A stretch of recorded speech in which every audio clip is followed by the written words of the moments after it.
Okay, there we go. So we're ready to get started. Thanks everyone for joining. And a little bit about myself. My name is Brodin. I'm a personal trainer in Winnipeg at a small place called Focal Fit Training Studio. I'm also a counselor and psychotherapist at Jewish Child and Family Services in Winnipeg.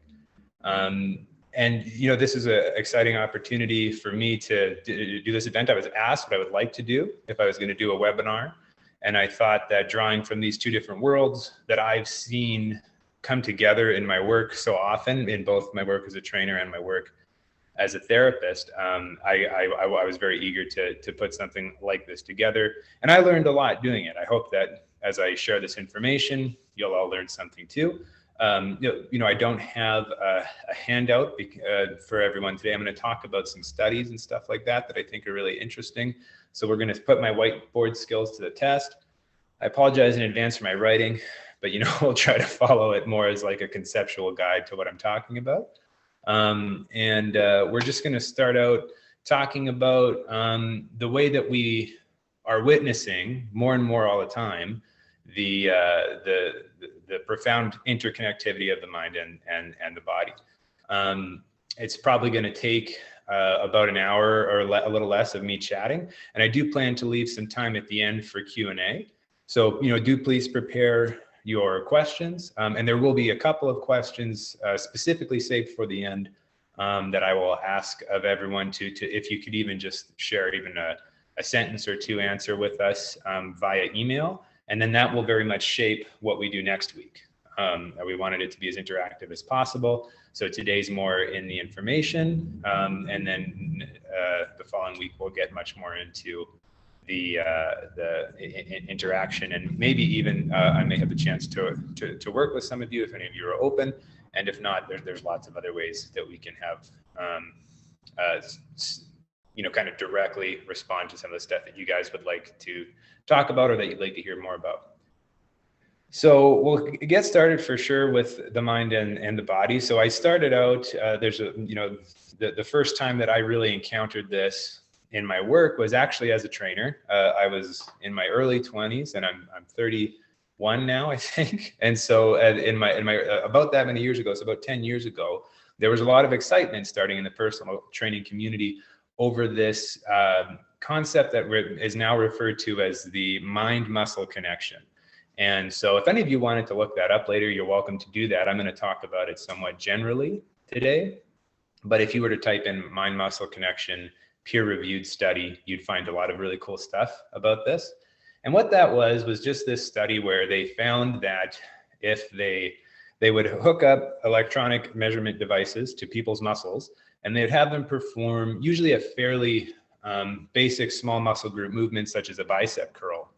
And they would have one group of people, or they would have all of the people in the study initially do that movement and not be consciously thinking about the muscle very much. They would even encourage them to think about something else in some of these studies.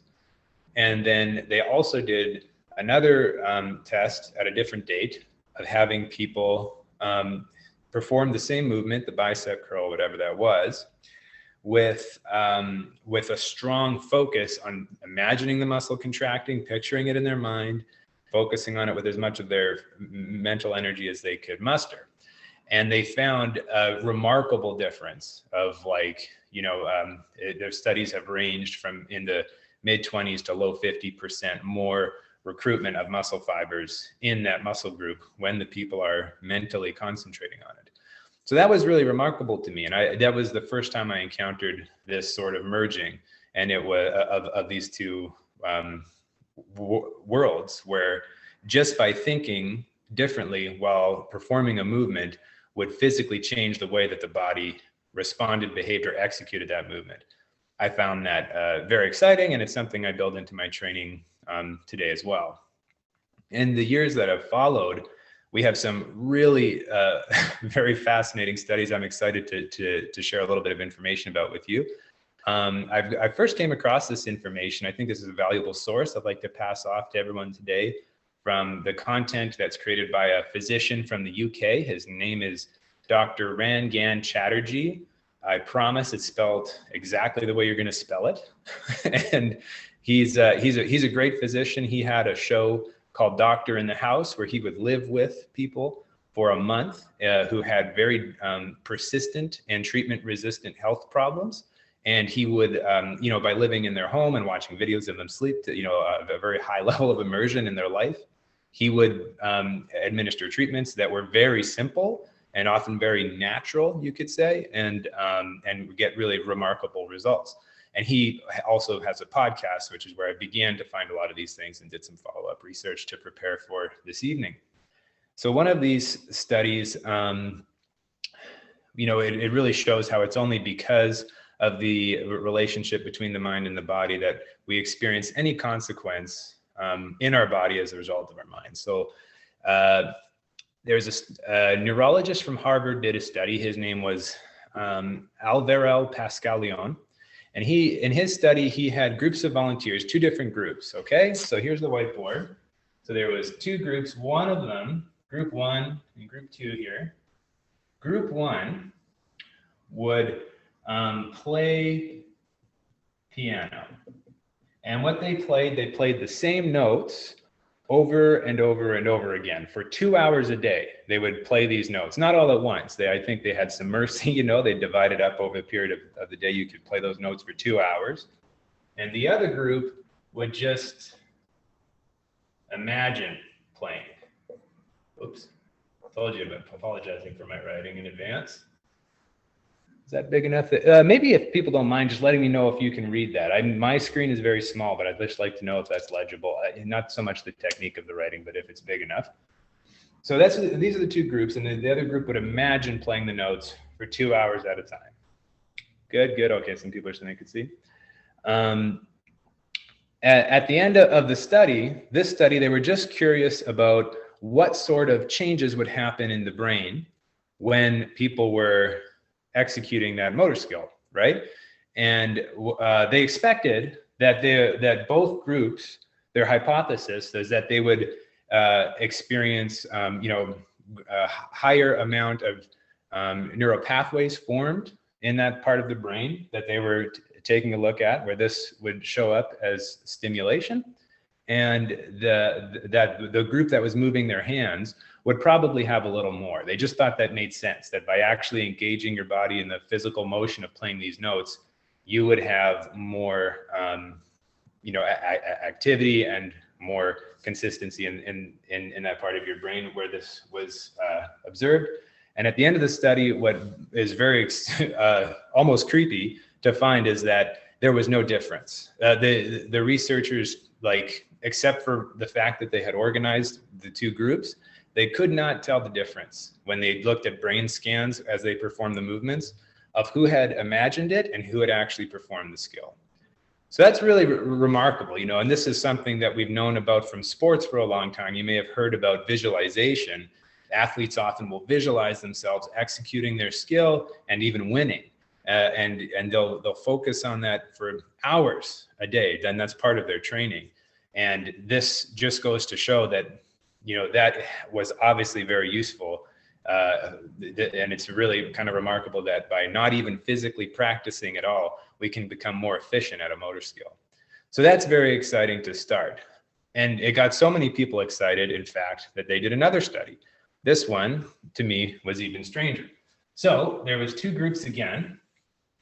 And this time they didn't use a piano because they wanted to see, they know that they had observed and proven that there was physical change in the brain as a result of either physical action or imagined action. There was no difference. So then they thought, what kind of change might be created in the body by only imagining a movement versus performing a movement? So again, 2 groups. The first group would perform, the study refers to them as finger exercises. I have no idea what that means. I think maybe it was like a squeezing device, or I know there's devices that I've seen used for rehabilitation in the wrist where they're kind of expanding their fingers against resistance. But that was what one group did, and the other group didn't do that, but they imagined performing the finger exercises, and they would have to hold their hands flat on a table. So there was no movement at all. and they imagined the same exercises. Okay. I just put that up there because if I'm only explaining this verbally, I'm told it's hard to follow. So these are the two groups again, and this time they weren't measuring the brain. They didn't have brain scans. They were measuring the strength of the muscles. So at the beginning of the study, they tested the strength in their finger muscles, and at the end of the study, they did a retest. And so here's what they found, very exciting. They had theories that kind of went based on the old study that went along with what they found. And what they found was that the group that had physically performed the exercises had and this was, sorry, I should clarify, this was only for 15 minutes a day because it's much more work. But the group that had performed the physical exercises experienced a 53% increase in strength in their fingers. And the group that had done nothing, their hand had been perfectly still, and they had only imagined performing finger exercises in their mind's eye, they had a 35% increase in strength with their finger muscles. So that, when I heard that, I became very excited because that means that they have accomplished now, we've seen that you can create measurable change in the brain through what we do with the body. And now we have shown that we can actually create measurable change in the body in terms of strength and the growth of muscle tissue, even theoretically, through just imagining the exercise. So, that's again, I'm just starting out this talk today just by giving you some precedent for why this is so worth talking about. Because if we can find ways of using our body and our mind to influence one another, to create more health and more quality of life for ourselves and perhaps longevity, then, to me, I couldn't imagine a better way to spend my time. And so I'm excited to share some of this with you. There's a couple other things I did want to touch on with this. Maybe most of you are familiar with the term placebo. I'll just briefly define it. Placebo is it's a medical terminology. It's used in medical research where they suppose that they want to see how good a medication is at relieving pain. So they'll have two groups. One group will be given the experimental pain medication, and the other group will be given fake medication. It's often a sugar pill, right? You might have heard. And then what they all tend to find with a high level of consistency is that both groups experience benefits. Both of those groups are told this pill is designed to reduce your pain, and both groups experience a reduction in pain. But what they're looking for what they're hoping for is that the group that received the actual medication will receive more benefits. But with very little failure, both groups tend to experience it. And this is something that really kind of boggles us. Again, it's just this connection between mind and body is, quite profound. But there's also something I'd like to talk about, which is almost, again, more creepy. I don't know what other word to use. That's being discussed more recently, called nocebo. So nocebo is kind of the opposite, where you have two groups again, and both groups are given a medication, except in this situation, what they're told is something like this medication will have certain side effects. And you might, for example, it might cause headaches. So it's just an example.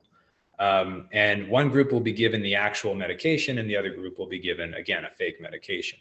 But both groups will experience the negative side effect, meaning that some of the people in these studies are having headaches or pain or fatigue that they're imagining, or they're quite sure in their mind is coming from this pill that they took. But there's nothing in it. Their body, nothing structurally has happened in their body. This is, again, it's a new concept, but we're only beginning to understand how pervasive this is. I know I have the pleasure of working with some cardiologists, and I will listen to podcasts from many physicians, but this is something that cardiologists are often frustrated by when they're treating their lipid patients, because statins, I don't know, there's probably a good chance that someone who's hearing this talk is on a statin. A statin is a very commonly prescribed blood pressure medication. And they are known for causing a host of side effects, right? Not a high likelihood, actually fairly small, but a lot of people end up dealing with them despite what they think should be a low likelihood. And a recent study, this just came out a few months ago, this was performed in the UK again.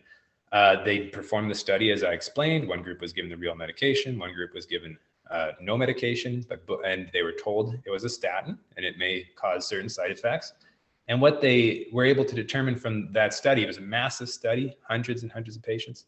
They found that 90% of these symptoms were attributed to nocebo, meaning that 90% of the pain or fatigue or nausea or dizziness that people might experience from taking a statin is not because of any structural cause from that medication. So again, this is sort of, sobering and exciting and horrifying. It's just this is the connection between our mind and our body. And this is what I'm hoping to present to you tonight with as much data as we can gather on how we can make this work for us instead of against us. In my opinion, some of the most exciting implications of this new information are for chronic pain treatment. However, that's not the focus of this event. We're going to focus more on overall health and wellness. But if any of you are curious about that, or you have chronic pain or know people who deal with chronic pain, just reach out to, again, Shanna's email, that was in your invitation, and just tell her you'd like to get in touch with me, and I would be happy to just make some suggestions as far as that goes. But to stay on topic this evening, we're going to talk about a couple things. We're going to talk quite a bit about exercise now, and we're going to talk about exercise and sleep. We're going to talk about exercise and stress. And we're going to talk about health behaviors and the way that we see ourselves. That's kind of going to be where we bring all this together. So a health behavior, I want to define that really quick, just so that we're all speaking the same language. A health behavior is any action that an individual takes which affects their health. This includes both positive effects to health and negative effects to health. Walking, like taking the stairs, that's a health behavior. Smoking is a health behavior. Those two things are kind of opposite. One is probably going to positively impact your health, and the other not so likely to do that. So we're going to start off again talking about exercise and sleep. Part of the reason I'm talking about this first is just because it's not well understood, but we know for a fact there's a relationship between exercise and sleep, and a very good one. I'm to cite a medical researcher from Johns Hopkins. We don't completely understand how physical activity improves sleep, and we may never be able to pinpoint the mechanism that explains how the two are related. So in other words, I'm not going to be able to tell you why exercise improves your sleep, but it does. What we do know is that moderate aerobic activity increases the amount of slow wave sleep that you get. So slow wave sleep, some might know that as REM sleep, or rapid eye movement sleep. That, sleep is divided into stages. Most of those stages are not as effective or useful in terms of recovery or healing in your brain and body. But slow wave sleep is where your brain and body have the best chance to rejuvenate. And exercise also helps stabilize our mood and decompress the mind. We think that is probably partly related to the sleep, but we don't know how much of that is because you're sleeping better or how much of that is because of other things that exercise does in the brain. But exercise is one of 4 natural ways to improve serotonin. And we don't think that the serotonin improvement, by we, I mean the people actually in the labs, not myself, they don't think that that's necessarily why people are sleeping better, but they're just 2 different things that help, right? If your mood is better, if you're going to bed in a better state of mind, maybe that's why you sleep better, or maybe just something else causes you to have more slow wave sleep. And maybe that's why your serotonin processing in your brain is more effective. We don't know, but it's repeatedly demonstrated that it's very good for you. And that it's a good way to improve your sleep is to move more. So that's all I have to say about that one. It's funny because we hear it all the time and it's recommended all the time, but we actually don't understand it very well. One thing we do understand a little better is exercise and stress. So I'm going to spend a little time talking about that.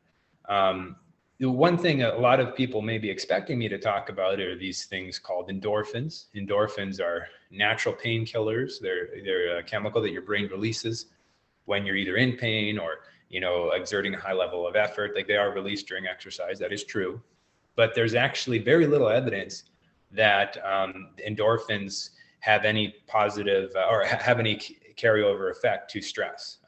It's a sort of a modern myth, if you will. I'll confess, as a trainer for many years, I spread that myth to a lot of my clients because it made sense to me. But it made sense to a lot of other people too. But it simply isn't quite what we see when we look at the research. So I'm excited to be able to amend for some of my misinformation tonight and share with you the truth of what little we understand about why exercise helps stress.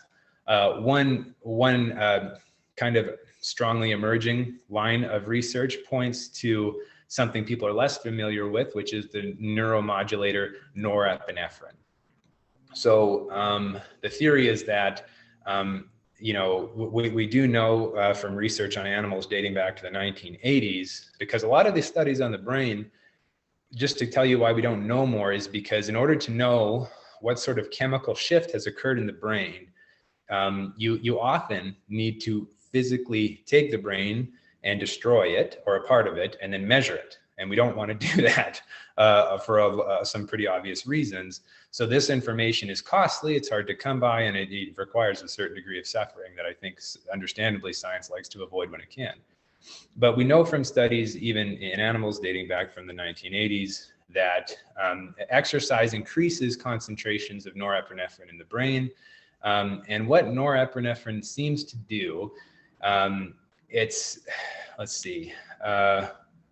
it connects the brain regions that are involved in emotional and stress responses. And how it connects them is, that's beyond the scope of what I'm going to be able to articulate to you tonight. But we do see that the more norepinephrine you have in the brain, the better that the parts of your brain that help you regulate high levels of emotions or stress or anxiety, that they are more efficient at communicating.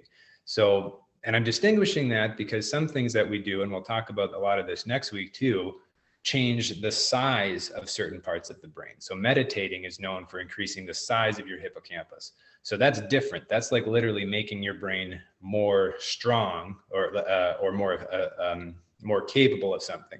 Norepinephrine is a little different, where it helps other parts of the brain communicate in a way that we see helps us process stress without so much of the negative consequences in terms of hormonally, such as cortisol. So that's the best guess we have as to why it is that stress or that exercise reduces stress. It's not that it reduces it necessarily, it just helps us get better at processing it, and it helps us practice. That's kind of probably the best way to explain it, is that exercise seems to give the body a chance to practice dealing with stress. Exercise is probably best thought of as controlled discomfort, right? That's why we avoid it, not all of us, but a lot of us, and tend to avoid it. And it's because it makes us uncomfortable and maybe even makes us experience a level of pain that we'd rather avoid. It's tolerable vast majority of the time if we're doing it right, which I'll talk about a little bit later as well. But it gives our brain that chance to problem solve with what stress is in such a way that it carries over into our day-to-day life.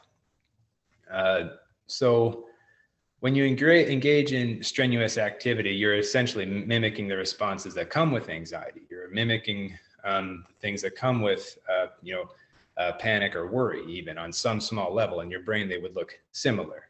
And you get the chance to manage these and then apply it to other situations. There is some level to which this might also explain how exercise helps us sleep better, which helps us manage stress better, if that makes any sense. So we know that proper sleep also improves decision-making and reaction time. And, I mentioned those health behaviors earlier. Many health behaviors come down to a split-second decision. Are you taking the stairs or are you going to take the elevator? Are you getting a donut with your coffee Or is the coffee good enough for today? Those things are quick, right? Especially if someone's on the other end of an intercom taking your order at Tim Hortons, right? You don't want to keep them waiting either. So there's some people who think that part of it is that by exercising and then sleeping better, you have improved decision making, resulting in better health behaviors that just make your stress lower overall. Those are the two best guesses. So you can see how complicated this is. You know, it's something that's kind of mysterious to us still, but there are some things that are predictable, and it's predictable that if you exercise more, you will experience less stress. It is predictable that if you exercise more, you will sleep better. So, and sleep affects basically every mental health variable you can imagine, probably largely because of the decision-making that I just explained there. All right, so we're gonna transition from there. Again, if anyone has any questions, I'd be happy to answer them. As you can tell, the whole scientific community has quite a bit of questions, so I may not know the answer to some of them. In fact, there may be questions that you all have that no one can answer, but if you want to ask questions, you know, jot them down, have them prepared. You can feel free to throw them in the chat. I don't mind scrolling up later, and we'll cover them in a bit of a Q&A at the end. So the other thing was that I wanted to talk about, and this is a bit more abstract. We're stepping a little bit away from the scientific journals now. Some of you might like that. Some of you might have actually wanted to hear more of the medical research, but we'll get there. I'd like to talk about health behaviors and self-image. So remember, health behaviors are things that you do, actions you take that improve or decrease your state of health. And I've had, especially in the last year to 18 months, I've had a lot more clients who deal with hypochondria. So, you know, a pervasive fear that there's something medically wrong with them, not for any particularly good reason. Otherwise, it wouldn't be hypochondria, right? If there's a good reason for it, then it's just, you know, understandable concern. But, and this can be, you know, a source of significant anxiety, and it can be very overwhelming. And this is an anecdotal observation, but the clients that I have, so anecdotal meaning this is just what I notice, the clients who I've had who deal with hypochondria, they often experience a significant reduction in the invasiveness of their anxiety. Maybe it doesn't go away entirely just because of this, but they find it much more manageable when they begin to engage in health behaviors that they believe in their mind they really should be doing, right? So that would be something like, you know, if I've had a client as an example actually who began doing home workouts during the second lockdown, not the first one, the second one in Winnipeg, because you know, their partner kind of got them started on it, and they couldn't believe how much lower their anxiety was after they had committed to that for about 3 weeks, because it was really hard to get themselves to do it in the first week or two there. And you know, they admitted in a conversation with me that one thing that drove their anxiety when they would be having these racing thoughts, that's one of the, you know, primary characteristics of anxiety, is that they knew they weren't doing things to take care of their body, which made it seem slightly more rational to their mind that they would have a problem with their heart or something wrong with an organ or something, whatever it was that their anxiety was causing them to fixate on, often something very small, like a pain in the side or something like that. So, you know, even for a person who's not dealing with hypochondria, I think that there's a sort of, we carry ourselves differently when we know we're taking care of ourselves. That changes the relationship we have with ourselves, and that changes the level of concern that we might feel is justified for our body. It changes the way we feel when we go see our doctor to some degree, right? So I think that that's worth mentioning. There's also just the fact that most health behaviors, especially exercise, involve some level of overcoming a challenge, setting and achieving goals. And this is a source of positive feedback, which if we're scared of failure or if we're scared of discomfort, we're denying ourselves some level of access to that. You know, like a friend of mine started running recently, and they ran, the first time they ran, I think it was a little over 3 blocks. So it was not very far, you know, that would be under a kilometer for sure. But the next time they ran, 4 blocks, and the next time 5, and then they were getting sick of that level of progress, and they go 5.5 or whatever, right? But that's fine. And every time they did that, they had a choice of whether they were going to tell themselves that that didn't count, or whether or not they were going to tell themselves that they were growing something, they were achieving something, they were making progress. And there's something sort of about this for people that is just, it's fundamentally healthy. We know that this, just to step into a little bit of medical research again, we see with lobsters, this is somewhat commonly known now, it's just because it's been talked about a lot, but lobsters have a very similar serotonin process to humans. It's not identical, obviously, because you can tell by looking at them, but there's a similar neurological process that goes on when it comes to them and their serotonin.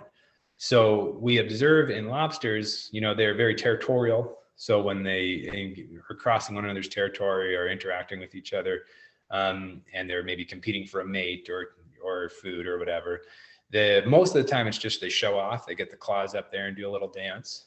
And what they found is that before and after these interactions, but in each lobster, the winner and the loser, there is a change in serotonin concentration. So the one that wins that, showdown of claws has a higher concentration of serotonin than does the one which is defeated or lumbers off, which is sad, right? Because that does kind of create this situation where the serotonin rich get richer and the serotonin poor get poorer. Nature can be cruel that way. But it also it gives us a clue, because of how similar that particular type of brain activity is in us and the lobsters. It gives us a clue that it's probably just good for us to challenge ourselves, and being afraid of failing or, talking ourselves out of giving ourselves a little credit, that the only one who loses there is us. And we can kind of be our own enemy lobster. I think I've observed that a lot in training, and I've observed that in, I think, counseling as well, for what it's worth, right? And, there's just this is a bit this is pretty central to what I think I'd like to get across today about why we need to pay some close attention to this relationship between our minds and our bodies.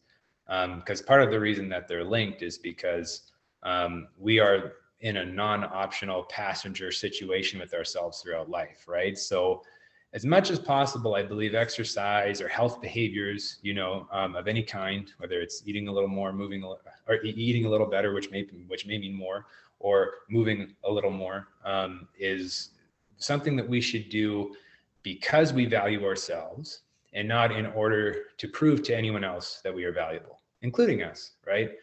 I don't want any of the clients that I work with in personal training to come here because they believe that somehow I can make them a better person by changing their body somehow.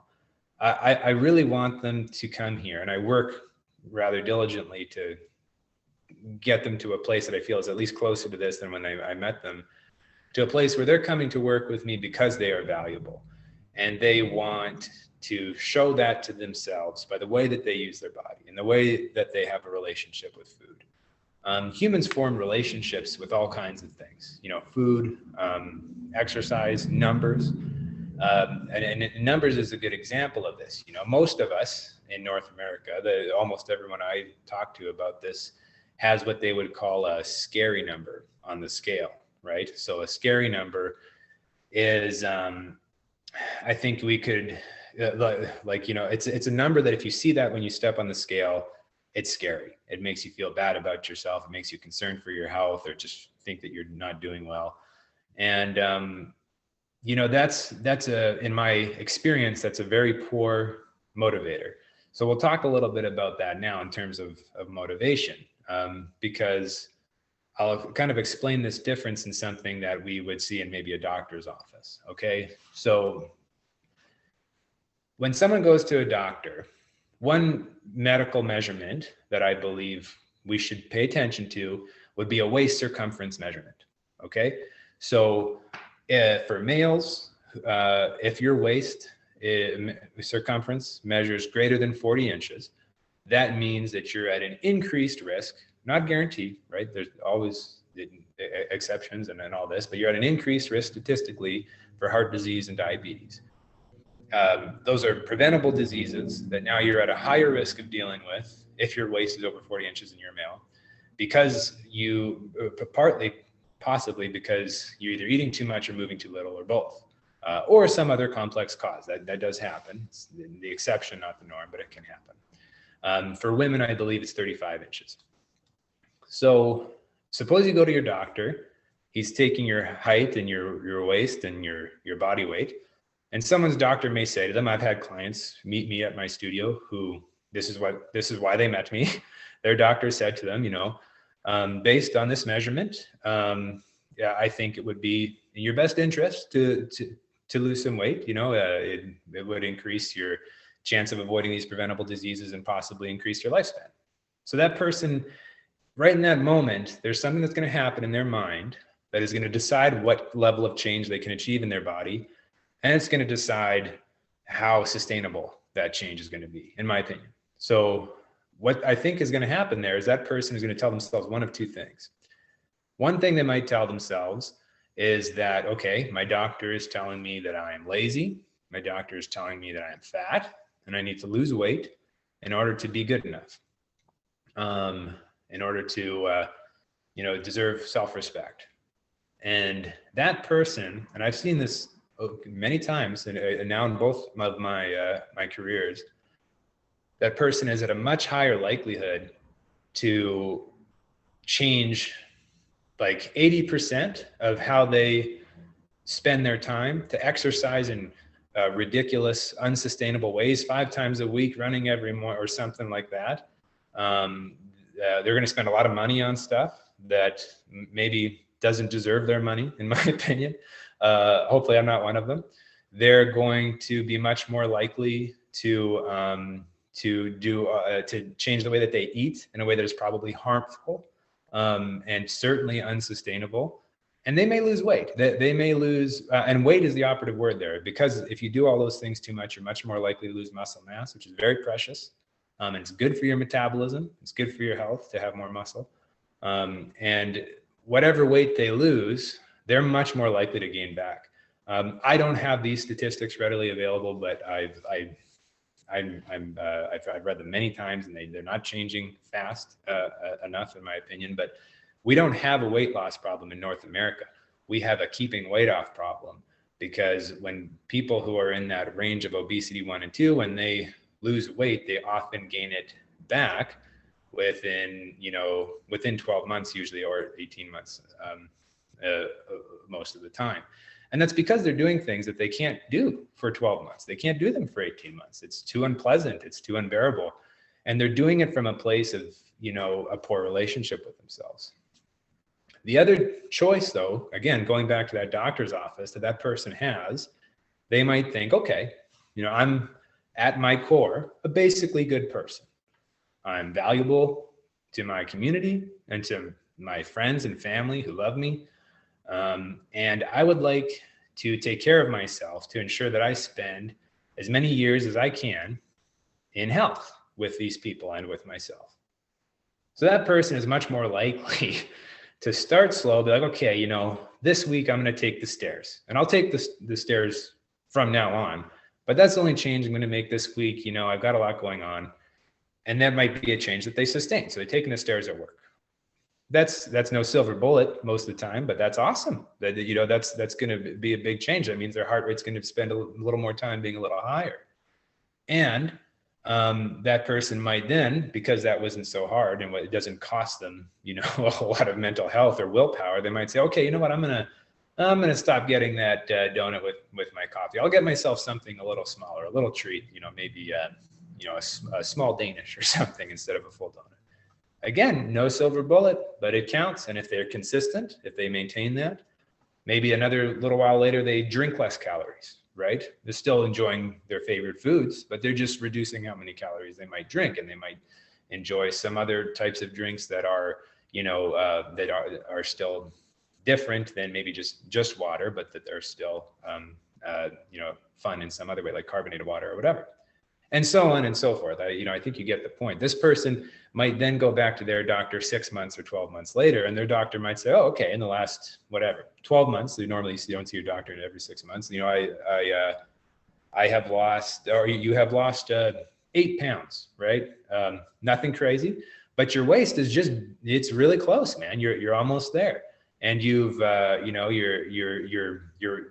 everything you've done is perfectly sustainable. You're still doing it all. Add another thing or two on there. Maybe, you do make it to the gym, or you get a bicycle, you pick up a habit, and then off you go. Right. And then that's, in my view, that's the way that you win, right? That's how you create a good relationship with your mind and your body, and where you're maximizing your health behaviors to work for you, not against you. So I can tell you a little bit about myself. I've been on both sides of that. I remember when I was young, it was a music festival, and it was, I just saw so many young men so comfortable without their shirt on. And I felt quite badly that I'm in their age group. I'm in this healthy time of my life, and I didn't feel comfortable taking my shirt off.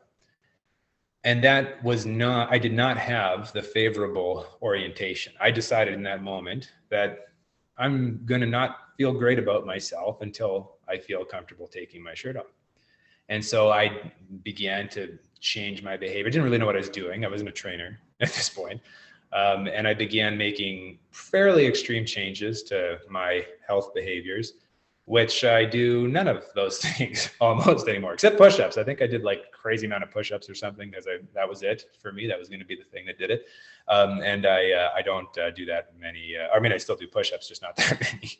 But and that's where I started. And I was determined to change my body in order to become a better person or feel better about myself. One way, and then over time, I thankfully, and through the influence again of like my parents and people who cared about me, I began to find some more sustainable resources, and now I'm able to, enjoy my food and my movement in life, and have a body that doesn't look like something on a magazine, but that I'm really quite happy with day to day. So that's very much going to be at the heart of some of what we talk about next time. And I think we'll leave that there for now. I'm happy to talk about that further if anyone has any questions. I can't help but imagine, just based on what I've seen in my work as training and my work in counseling, that at least some people here are hearing themselves in some of what I've shared there. So we will return to some of that next week. As we're going to have a strong focus on self-compassion and self-coaching. But I'd like to talk a little bit at the end here about what type of focus we should be having when it comes to exercise or nutrition. And what does this really look like? Because right now I've just kind of explained how they influence one another, but what do I actually think people should be doing, or what do doctors think people should be doing? So I'm going to cite a doctor named Dr. Peter Attia, Attia. I strongly encourage basically everyone to look into this very bright physician. I think he's got his head on right when it comes to data. He's putting out a lot of really exciting content all the time, and he's also got he's a specialist in longevity. He's very excited in working to make sure people live as long and as healthy of lives as they can.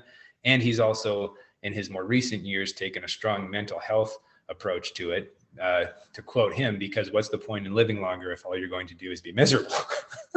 And also, based on what we've talked about today, you can probably understand that if you're miserable, that's going to affect your longevity as well. So he approaches exercise from the standpoint of longevity, which I believe is the right place to approach exercise.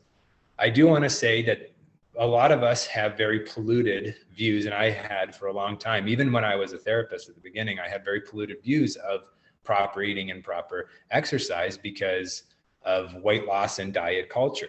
If you've ever heard of a guilt-free snack, well, wait a minute, is there guilt in that bag of chips? Is there guilt in the cookie that someone's offering you?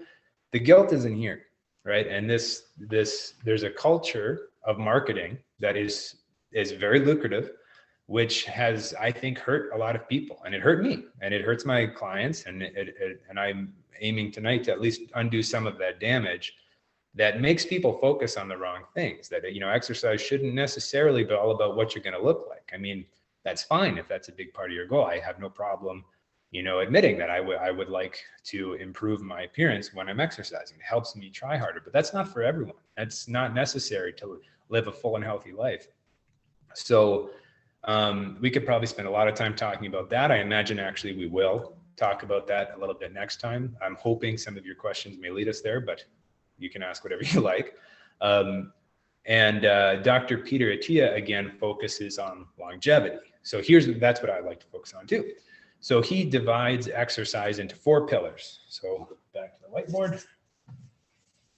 And we'll pick a different color, because I'm sure somewhere along the way there's been a study on the brain about how good that is to do. So let's see. The 4 pillars, right? So the first one, forgive my writing, I'll try my best, is stability. And I'm actually going to throw the second one up here too, because I can kind of talk about them at the same time. Yeah, right. Strength.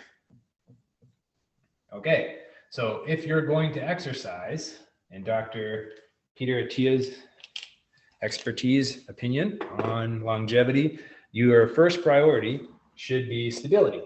That makes perfect sense. If you don't have the ability to balance well or to move well without feeling like you may fall or harm yourself, we've got no business worrying about getting stronger.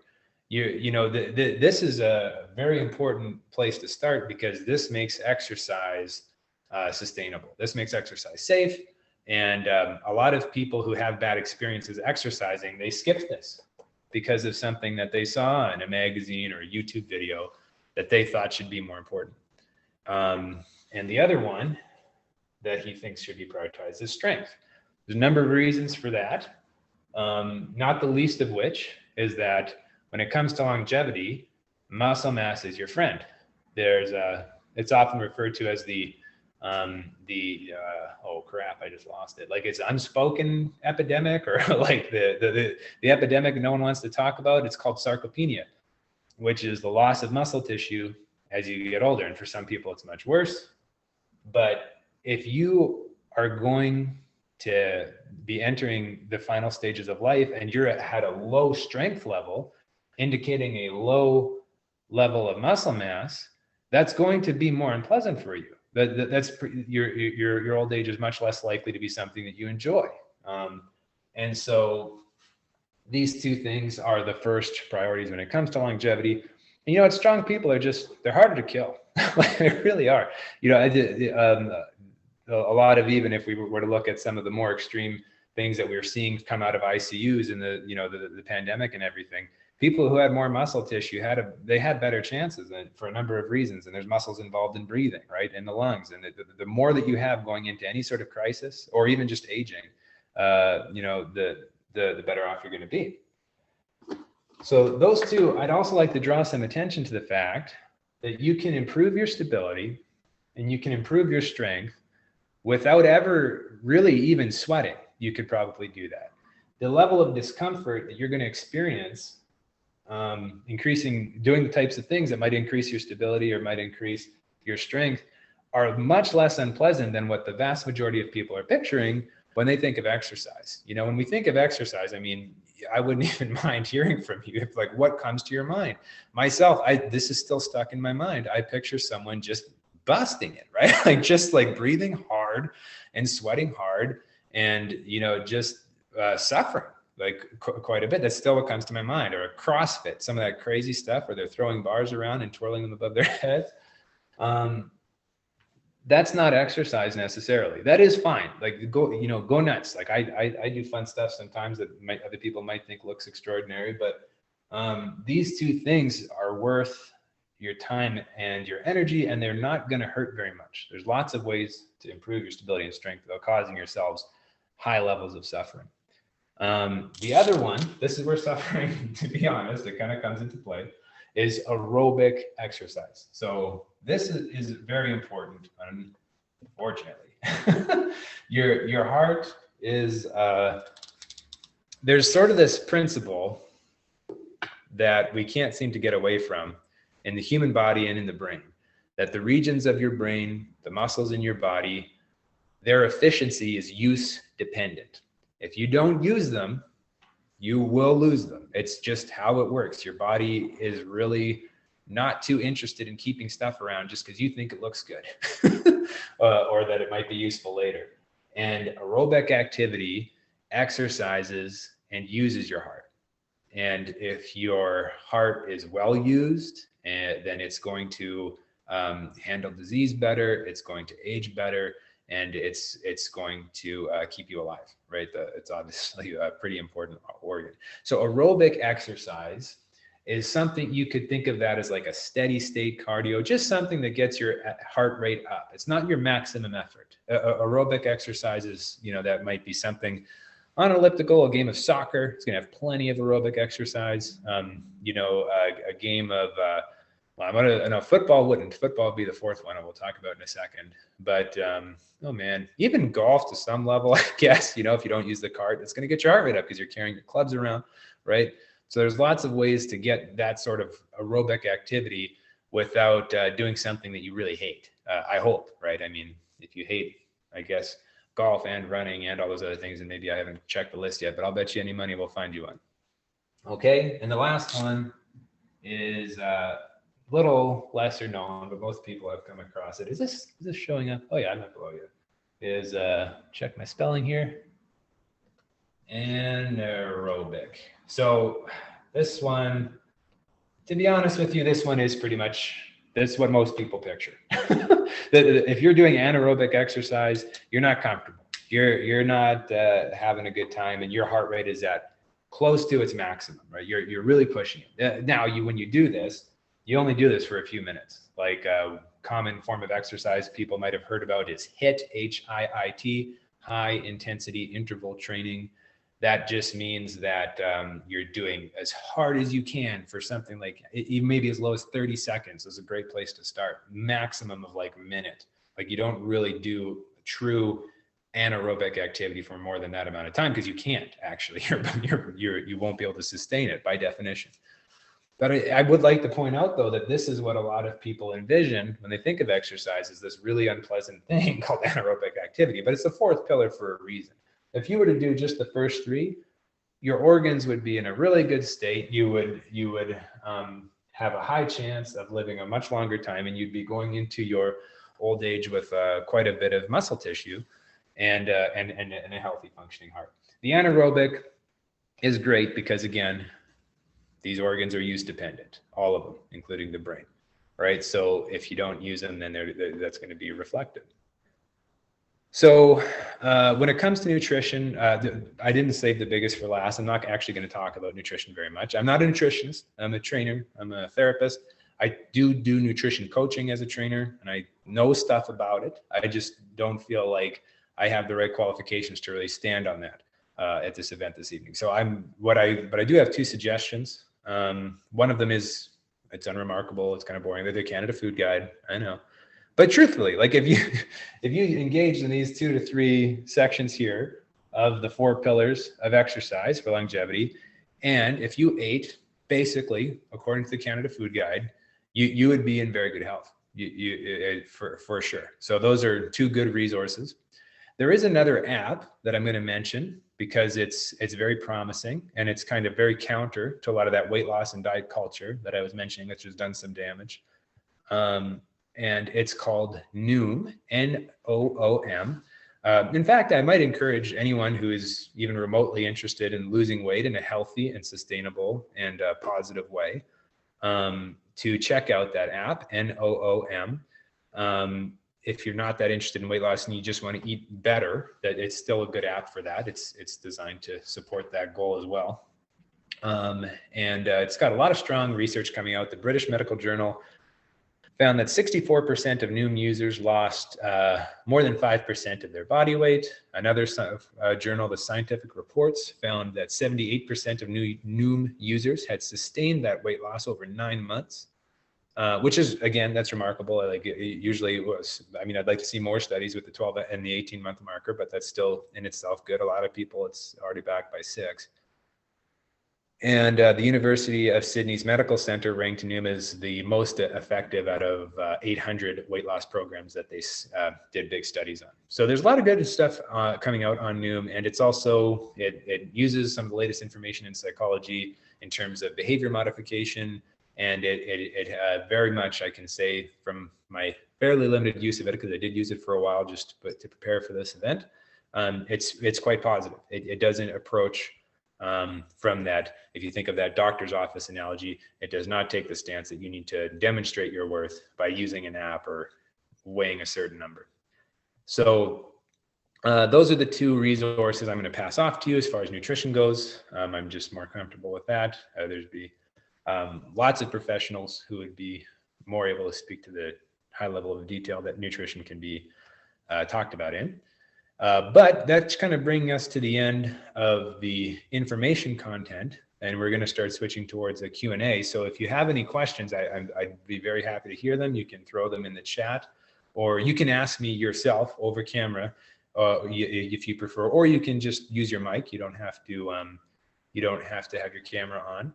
But just to conclude really quick, obviously, all of this information that we've talked about tonight, while it's, I think, very exciting and very interesting, it's only useful if we are actually able to execute these things into some form of routine, if we're actually able to do it, right? And while I hope that just hearing about these things has provided some level of motivation for you, I know it motivated me to put it together, there's only so much novelty to be appreciated in any discussion of why we should be more active or why we should eat better. So next week, we're going to build on this, and we're going to talk about these ideas with a strong emphasis on practical strategies and how to avoid the pitfalls that we see in psychology research and exercise research that people fall into over and over and over again. Some of those might be that they're looking for a magic solution or a quick fix, or that they have, all or nothing thinking, right? That's a thinking back to that doctor's office example. Those are some of the pitfalls. Oh, no problem. Thank you. It's good to have you. I did have, before everyone leaves, if I could just have 1 second to ask, there's 2 questions I'd like to ask that if you could send some feedback in.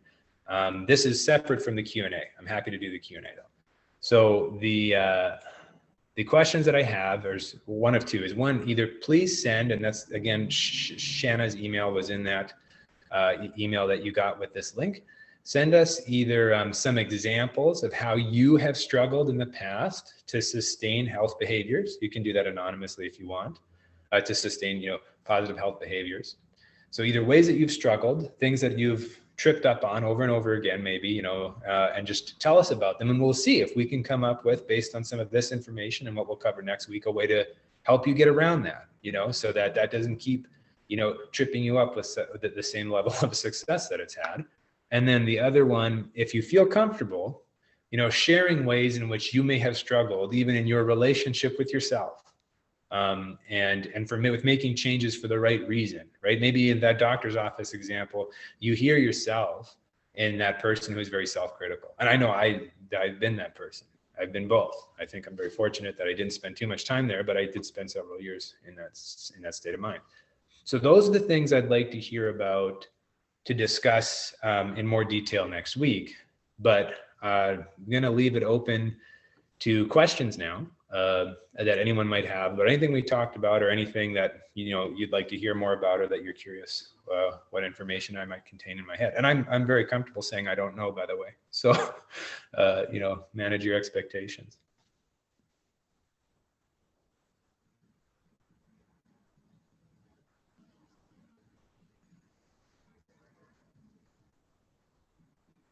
So there's a chat or the mic, whatever works.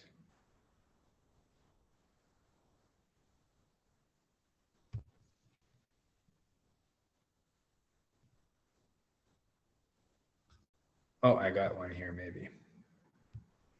Oh, no, I misunderstood it. Struggling on consistency. Okay, so someone's question was, If I'm struggling on consistency, what approach could I use to improve that? So that would depend on the behavior that you're trying to execute. That would be something that would fit really well into us talking about it next week, but I don't mind playing with a little right now. But if you're struggling with consistency, I'll really quickly give you an answer to that. So consistency to me is a question about why can't I get a routine started? So there's a difference between a habit and a routine, whether it's a good habit or a bad habit. And then a routine is something we can get ourselves to adhere to over time. So there are sort of, we're going to talk about these in more detail next week, but there are 5 really common reasons that people fall into a routine. Yes, and another question coming, very exciting, thank you. So with the routine, one thing that people often fall into a trap with is all or nothing thinking. So suppose you're struggling with adherence or with consistency in exercising. Well, how many times a week did you tell yourself to exercise? Was it 5? Because that's a lot. That's much more than necessary.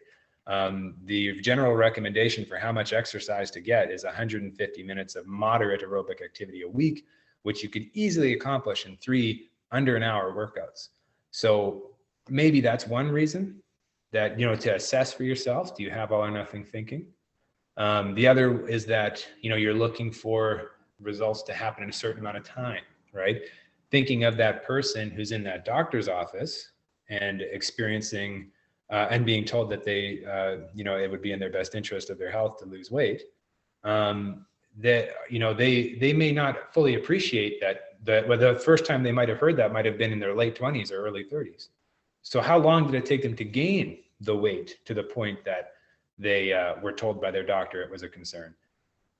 It doesn't mean it's going to take you 20 to 30 years to get the weight off by any means, but it does mean you might need to practice some patience, and then there might not be an easy or quick solution. Another one that people can run into is something from addictions work we call the abstinence violation principle, which is like maybe you're eating fairly well one day and you have a donut that someone brings to work and you think, oh man, I blew it. I ate that food. I'm not supposed to eat things like that anymore because I'm trying to do stuff that's better for me. Well, forget it. Now I don't care what I eat for the rest of the day. Well, hold on. There's nothing that bad about a donut. Not really. Your body doesn't know what a donut is, right? You're in your mind, you know that, but it would probably be better to just, okay, well, that was something I told myself I was trying to avoid, kind of forgot there for a sec, but I'll just continue to eat in the way that I think is best for me for the rest of the evening. And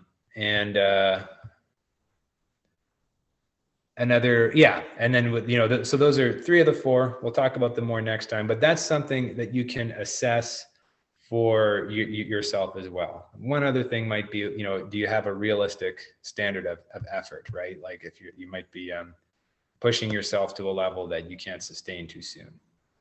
But I think that's where we'll leave that one. There's lots more to come on that particular question next week. I feel like someone here is trying to ask me a question. It says, hey, Brodin, and then not much else. And I feel like Marion and Heather, was that supposed to be a question? Am I not seeing that right? I'll just wait a few minutes more here, but we'll probably start winding up. We're at that 75-minute mark. I kind of wanted to keep it within 75 to 90 minutes. And again, I'd really like to hear those other questions.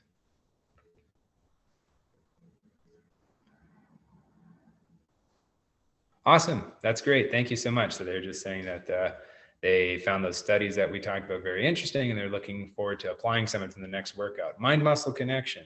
If you wanted to Google something that you could apply to any workout immediately, that would create a physical change in your body because of what's going on between your ears, just Google mind-muscle connection. After we're done talking here, there'll be some great articles.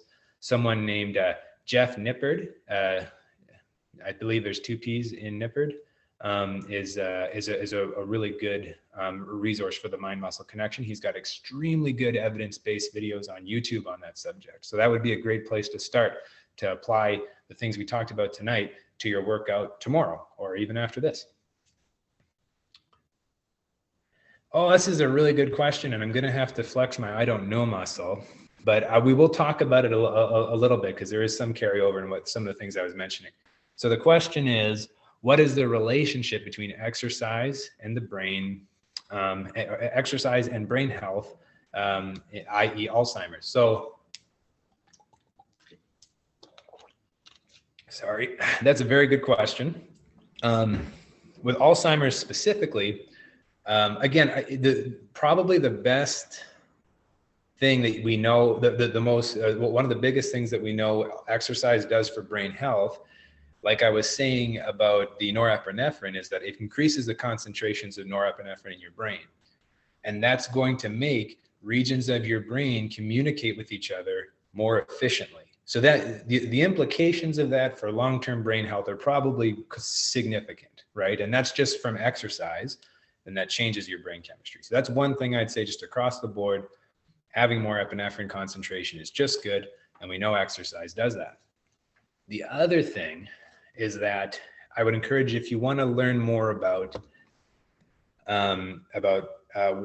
what it seems like we can control in terms of something specifically like Alzheimer's, I would encourage you to look into Matthew Walker. He is a sleep expert. He's got a masterclass on sleep. He's been on Joe Rogan. He's been on, he's been on the podcast, I believe, with Rangan Chatterjee. He just does the podcast Gambit or Gamut, and he does them everywhere. And he has a wealth of knowledge about sleep. And he talks a lot about Alzheimer's and about how not getting proper sleep in 24-hour cycles is leaving you at a higher risk of those sorts of neurological diseases. So thinking back again, so what are, what's the relationship between exercise and brain health for disorders like that? I'm not aware of any research showing direct links to lower rates of Alzheimer's because of exercise, but we do know for a fact that exercise increases sleep quality. It gets you into deeper states of slow wave sleep, of REM sleep, and that's good for you, and it's good for preventing neurological disease, period. All right, so hopefully that answers that question. Thank you so much. Appreciate you coming, Joanne. Thanks so much. Love to hear your feedback on those questions we had at the end there, if you don't mind, but I appreciate you coming. And I'll just wait, one more time. I'll just wait for if there's any other questions. No problem. If anyone has to go, that's fine with me. And we'll round out soon here, and we'll cover any other questions that we get via email next week. Perfectly fine with me if you'd rather ask via email than over chat or whatever. That's no problem. Oh, that was a direct message, so no one else saw Joanne say that. Oh well, I appreciate it. Thank you, everyone. Okay. Well, I think we'll call it. If a question pops up, I'll do it. I don't mind, even if only a few people stay for the answer. That's no problem with me. But that's going to be this week. So we'll return again next week with that focus on how do we make ourselves do it, right? How do we get ourselves to adhere to health behaviors? Because that's ultimately where all the bread and butter is going to come from. Everyone stay well, move around in some new or novel way. And I'd love to hear about any other ways that you apply the stuff we talked about. Take care, everyone. I'm going to click the end meeting button now. And I appreciate the time you shared with me this evening.